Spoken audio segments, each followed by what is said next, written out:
کی شرح خواندگی بہت باعث ہے۔ ہمارے کاشتکاروں اور کسانوں کی اکثریت غیر تعلیم یافتہ ہے، اس لیے انہیں کاشتکاری کے جدید طریقوں سے آگاہی نہیں ہے۔ انہیں جراثیم کش ادویات کے استعمال، معیاری بیجوں کے انتخاب اور مصنوعی کھاد کے ان کی فی ایکڑ پیداوار ملک کی ضروریات کے لحاظ سے بہت کم ہے۔ وہ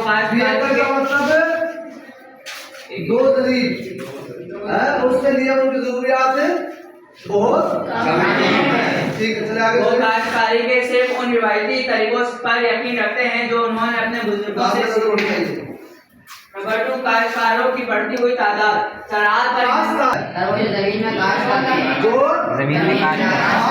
جو بولتے ہیں، ٹھیک ہے، ان کی تعداد اب بڑھنا شروع ہو گئی ہے۔ جی، زراعت پر انحصار کرنے والے افراد کی تعداد بڑھ رہی ہے، لیکن زیر کاشت رقبے کو بڑھانے کے لیے کا عمل بہت سست ہے۔ اس کا نتیجہ یہ نکلا ہے کہ زیر کاشت رقبہ فی کس کم ہو گیا ہے۔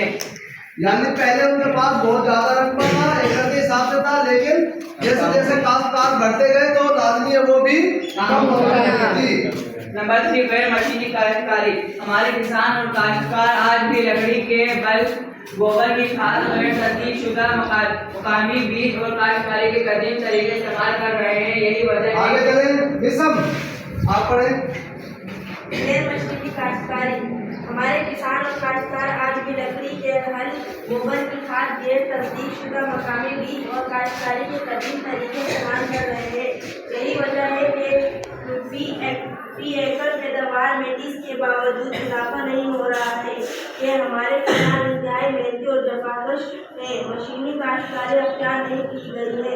ٹریکٹر، ٹیوبویل، کھاد، تصدیق شدہ معیاری بیج اور بیجوں کی ایک منظم اور ترتیب سے بوئی مشینی کاشتکاری کے اہم اور لازمی اجزاء ہیں۔ ہمارے کسان اور کاشتکار مشینی کاشت کو اختیار کرنے میں ہچکچاہٹ اور طاقتیں یا مالی وسائل کی کمی ہے، یا کہ اس کے پاس بہت کم قطع عرضی ہے۔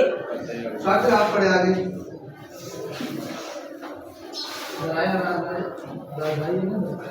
اراضی کے حدود پاکستان کی ذرائع اراضی کو 2 گروہوں میں تقسیم کیا جاتا ہے، جہاں گروہ کس کو کہا جاتا ہے؟ دو حصوں میں، 2 ٹیم میں۔ ویری گڈ، جاگیردار اور زمیندار گروہ کے پاس زمین کے بڑے بڑے قطعات ہیں، لیکن وہ ان میں کچھ کاشتکار نہیں۔ جاگیردار اور زمیندار، ان میں کیا فرق ہے؟ کون بتائے گا؟ شاباش۔ جاگیردار سر ہم بتائیں۔ ہاں سر، جاگیردار وہ ہوتا ہے نا، مطلب جس کی اپنی زمین ہوتی ہے، اور زمیندار وہ ہوتا ہے جو اس میں مطلب کاشتکاری وغیرہ کرتا ہے۔ اور کوئی؟ شاباش۔ جاگیردار جس کے پاس بہت ساری زمینیں ہو، پیسے بھی ہوں، ہر چیز ہو، زمیندار جو زمین پاس کر رہا ہے، ٹھیک ہے؟ چلے آگے چلیں۔ کاشتکاری نہیں کرتے ہیں، اسی لیے بہت بڑے بڑے قطع اراضی کاشت ہونے سے رہ جاتے ہیں اور غیر آباد اور بنجر ہیں۔